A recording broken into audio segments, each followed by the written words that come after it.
Thank you so much, everyone, for being here.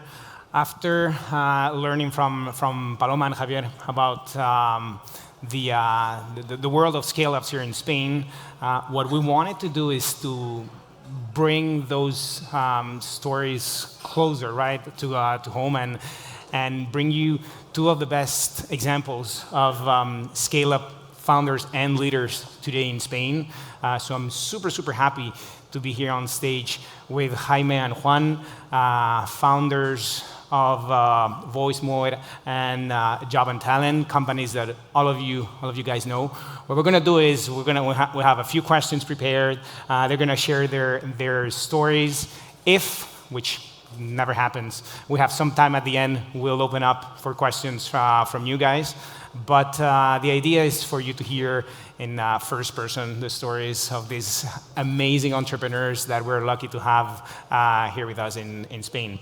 And I'm going to jump right into it. The first question that I have for you guys, and I don't know, let's go, we'll start with you, Jaime, if you want, is we know that the challenges that startup founders, when they're trying to figure out their product market fit, are different from the challenges you face when you're scaling up, right? So I wanted to ask you, what were those challenges that you faced as you started the transition from startup to scale up? You started growing so fast with such an amazing growth story as you guys have. Yeah, in my experience, thank you for the question. In my experience, the core challenges are always related with, or mainly always related with the team. So the team is the most important thing in every company. And for me, one of the challenges was really having the same culture and values when we were 90 or 19 people in the team or 20 people in the team, and be able to scale this kind of communication, this decision-making process, this at the end of the day DNA of the company, when you have 100+ team, is really a challenge. So in the way you communicate it, in the way you basically show the rest of the company how values help you decide and help you take decisions, communicate with your colleagues, is in my opinion, one of the biggest challenges that I experienced. And I gotta say that I don't know if you guys know about how the company works inside, probably not a lot, but you guys are a great example of how to maintain and grow company culture. So it's really cool that you guys are so focused on that. It wasn't prepared, right? The fact that team and culture was Jaime's main challenge was not an intro for Juan to talk about Job and Talent, right? Yeah, well, I think that you have actually mentioned what, in my opinion, is also the most relevant thing to scale up a company. I have an example of doing that badly, actually, in the past. You know, when we passed from being a startup to being a scale-up, we started to hire people based on the CV.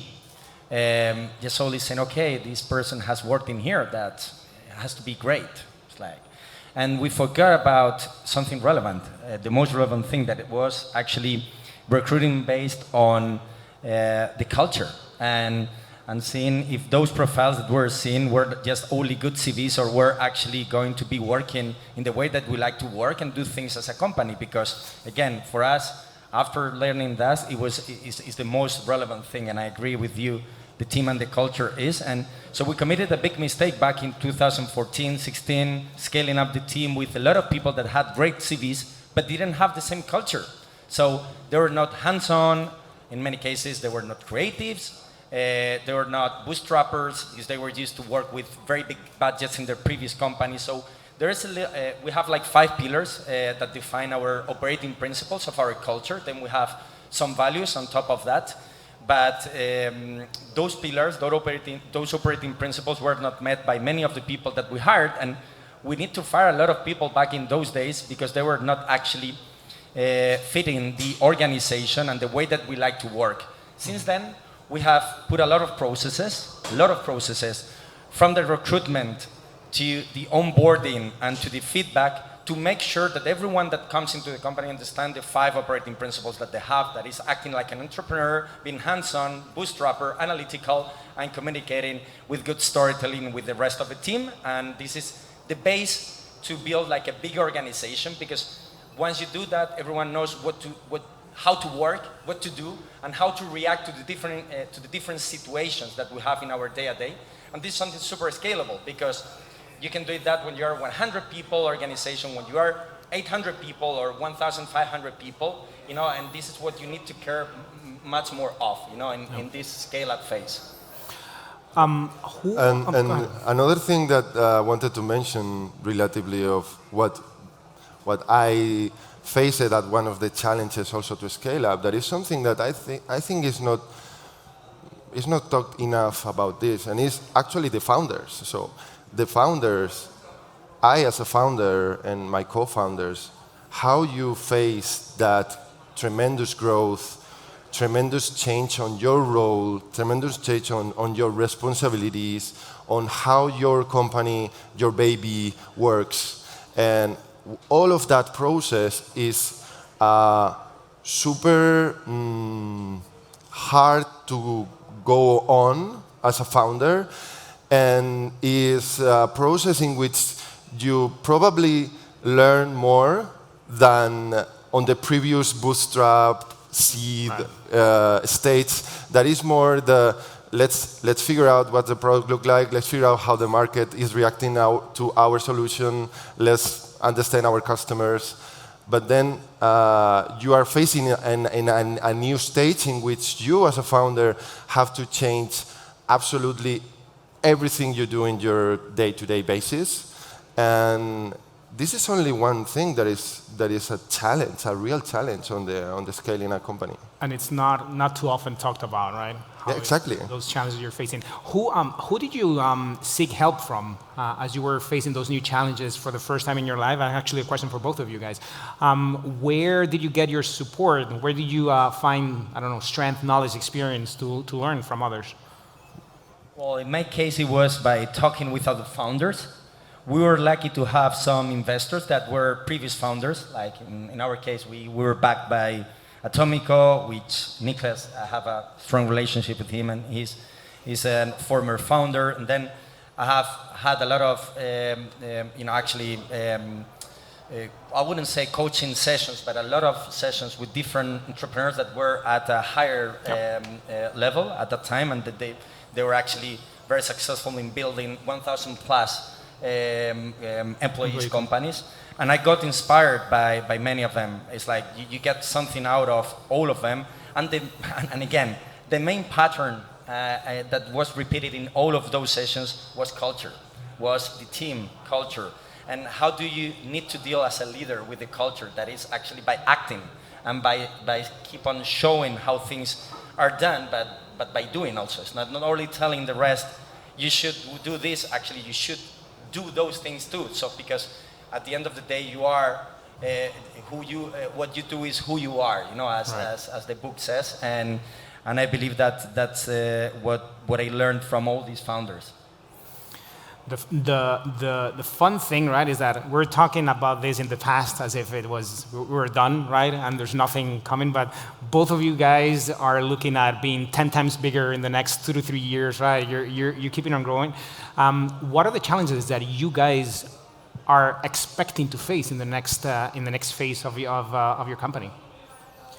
Well, one of the biggest challenges in my sector is hiring the best talent on engineering. So for us, now we're facing a new era of full remote work everywhere. That makes the market be basically global. So we are hiring and we are competing with companies in Silicon Valley, raising hundreds of millions. Mm-hmm. So this is, in my opinion, one of the biggest challenges we have right now is that this market has become global suddenly 1.5 years ago. And my opinion is here to stay, because many people want to work from wherever they want, and now they can access to almost any startup in the world. So that makes that salaries, Silicon Valley engineering salaries, or product managing North America salaries are now competing with salaries here and the other way around. So this competition is really, for me, one of the biggest challenges we have right now. In our case, apart from the team that I absolutely agree with you, Jaime, is probably the main thing for not repeating again the same thing like that. We have identified 2 key challenges for job and talent in this next phase. I think that we have done amazingly well in Europe as a company. We are the biggest company in our new category, job platforms. But we have a key challenge in front of us, actually becoming the global winner of this category. And to do that, we need to launch in the most competitive market, that is the US, where there is a massive opportunity. There is not so much competition yet, and I believe, we have a strong belief on our capacity to become player number 1 in the next 12, 18 months. And this is, being absolutely honest, one of the biggest challenges, and also one of the biggest opportunities, because if we become player number 1 in the US too, we'll be clearly the global winner of this category, and we'll have a tremendous output for us. And then, second point is how to build the team or new products and keep on innovating in a way that we can see for the next 10, 20 years actually sustainable growth. Because we're in a point right now where we keep on growing more than 100% year on year, but we know that if we don't keep improving our service, our platform, our technology, that growth will be stopped in the future. So we need to keep having the same mentality, the same innovation mentality, bringing new products for both the employers of the platform, for the workers to make them life better. And that's a big challenge for the next 2-3 years, because there is a lot of stuff that we need to do to make sure that the company keeps on growing sustainably at more than 35-40% year on year for the next 20 years. So that's the big thing, for us in the next 3 years. That's some amazing stories. I love how at the end it's mostly about the team and having the right people that as enablers, right, of all that growth and keeping that innovation going. I'm gonna switch gears slightly to talk about Spain as a country, as an innovation ecosystem. The first question that I'm gonna ask you guys, and this was not prepared, so we're gonna have to improvise, right, is how do you guys think being a Spanish company or being based in Spain has either helped or hindered your growth in this past years, right? Like the fact that we're talking here about the development of the Spanish ecosystem, right? There are good things about it. There are potentially some opportunities. How has this influenced your companies?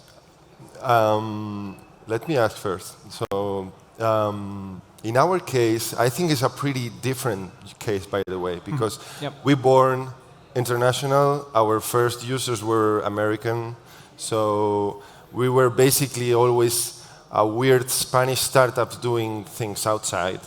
A lot of people know at voice mode outside, and they didn't know we were Spanish. So we born as international from scratch because we were a mobile-first company. We started building mobile apps for iOS, then for Android. And in terms of growth, never was a stopper, never was either helpful to be Spanish because we were like agnostic. What I think it helped us a lot was the ecosystem built mainly for us in Valencia, our hometown. Great ecosystem of accelerators, of business angels, and also for us was really a boost, knowing Wayra and coming to Madrid and getting invested by Telefónica, and that really helped us to become a next stage startup. But in terms, as I mentioned, in terms of growth, as our business today, Spain represents less than 1% of our business. So in terms of growth, we never had that relation with our country. Right. In our case, we have seen some challenges, being totally honest, being a Spanish company, especially when it's about fueling the growth. Okay, we have shown huge growth. Like we have passed from 5 million revenue to 1 billion revenue in a matter of 4 years. We're actually one of the top 10 companies growing in Europe.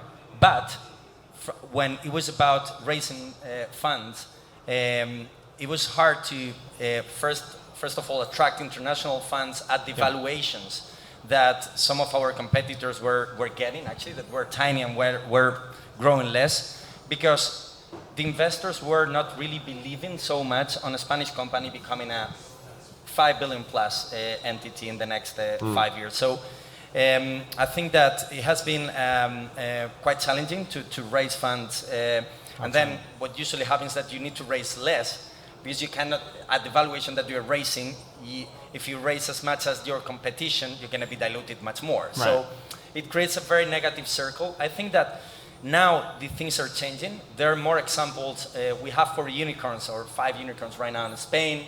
It was quite rare to see that 2 years ago, and now it's a reality. And we have some companies actually that can perfectly go to 10, 20 billion market cap valuation in the next 5 years, and the market is starting to see that. So this is generating a strong belief on the investment, on the investors' ecosystem globally, to believe that Spanish companies can become huge entities, and this is going to help a lot the new companies coming, and it's actually helping us now, because they're seeing that we can actually be one of those companies growing sustainably for the next 10 years, and it's a big change, in terms of the size of the investment that you can track, the quality of the investors, the valuation, the dilution, and all of that. And we even see that also on the numbers on 21, right? So we are, yesterday we will have this article, 2.8x year-over-year growth in investment in Spain.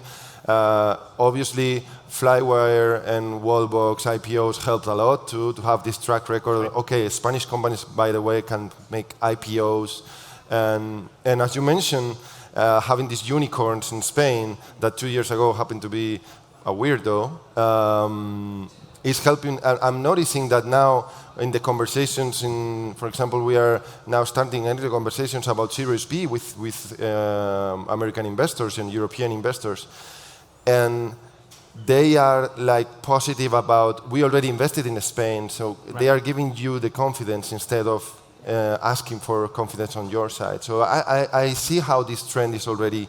To give some data on that on the audience, on our particular case, we were 4x from a multiple perspective.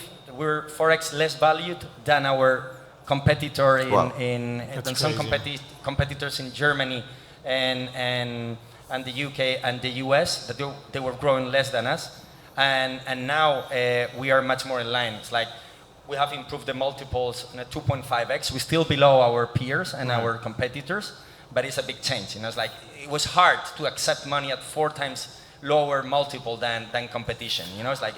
How long did it take for that? So when you said we're 4 times less, how long ago was that? It was 2017 and so 2018. In a matter of 3-4 years. 2019 also, it's like we didn't get like it was correcting a bit, but it was not until this year where we have really closed that gap. Wow. Yeah. So very natural segue to think, get out the crystal ball, right, and think about the future. How optimistic are you guys about the Spanish ecosystem and where this is going, right? And what are the key challenges? Not the key challenges, but the key, insights or trends that you guys think we're gonna see in the next years? I think future is bright for Spanish ecosystem. We can see it on the numbers.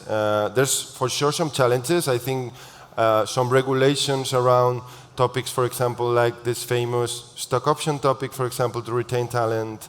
There's some regulations in order to, if we are competing really, as I was saying before, if we are competing really on this global market for hiring people, then we should compete also on this global market in terms of how we can pay people, how we can let people have stock options or different mechanisms to retain the talent.